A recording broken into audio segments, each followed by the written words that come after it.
যেটা আমি গাজরের হালুয়া বানাচ্ছি, তাই একটু মধুসূদন ঘি দিয়ে দিলাম। এবার এটা বাদামগুলো আমি ভেজে নেবো একটু। বলতে বলতে এগুলো দিয়ে দিলাম।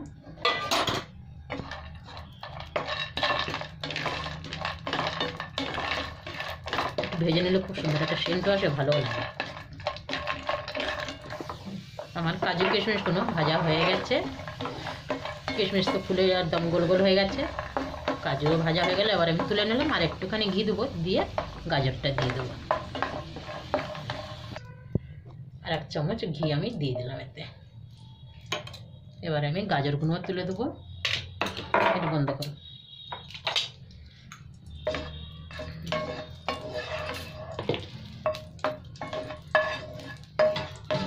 গাজরগুলো খুব ভালো লাল লাল একদম গাজর পেয়ে গেছে।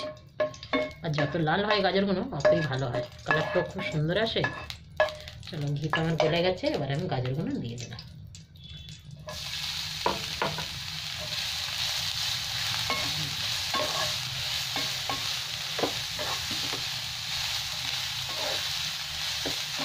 সব গাজরটাই দিয়ে দেবো।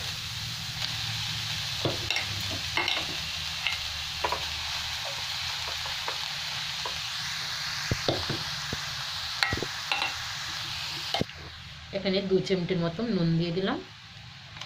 নুনটা দিলেও স্বাদ আসে, চিনির সাথে খুব ভালো একটা ব্যালেন্স হয়ে যায়। এবার আমি ঢাকা দিয়ে দেবো, একটু সেদ্ধ হয়ে যাবে ঢাকা দিলে। এদিকে আমার দুধটাও খুব ঠান্ডা, তাই গরম বসিয়েছি, দুধটা এখন দিচ্ছি না। এটা ঢাকা দিয়ে একটু সেদ্ধ।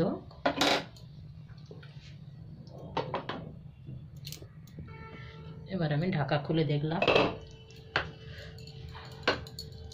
দুধ গরম হয়ে গেছে। এবার আমি 1 কাপ দুধ দিয়ে দিলাম এর মধ্যে। এবার খুব ভালো সেদ্ধ হবে গাজরটা আমার। মিডিয়াম করে দিলাম গ্যাসের আঁচটা। এবার আমি ঢাকা দিয়ে দেবো, এটা সেদ্ধ হতে থাকুন ধীরে ধীরে।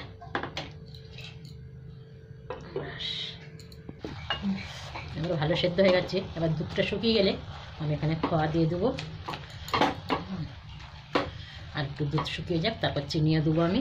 চিনি দিলেও জল ছাড়বে আবার। এটা শুকনো হতেই হবে এখন।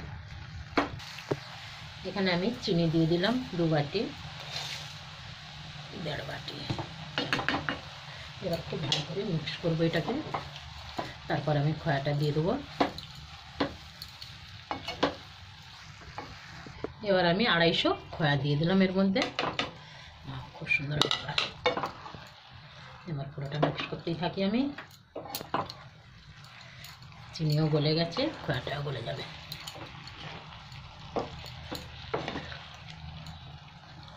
ক্যামেরা কিরকম এসেছে লাল। আমার খোয়াটা গলে গেছে। এবার আমি কাজু কিশমিশ দিয়ে দেবো।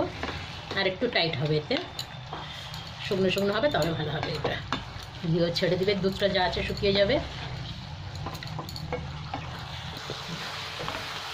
আমার গাজরের হালুয়া হয়ে গেছে, একদম শুকিয়েছে, তেল ছেড়ে দিয়ে মানে ঘিটা ছেড়ে দিয়েছে। এবার আমি কাজু কিশমিশ দিয়ে দিলাম, দিয়ে বন্ধ করলাম গ্যাসটা।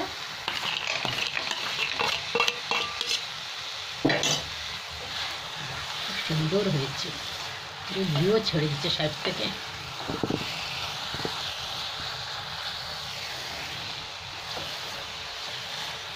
এইরকম হবে তবে ভালো হয় গাজরের হালুয়া। আপনাদের যদি ভিডিওটা ভালো লাগে তাহলে অবশ্যই লাইক, সাবস্ক্রাইব, কমেন্ট, শেয়ার অবশ্যই করবেন। ধন্যবাদ।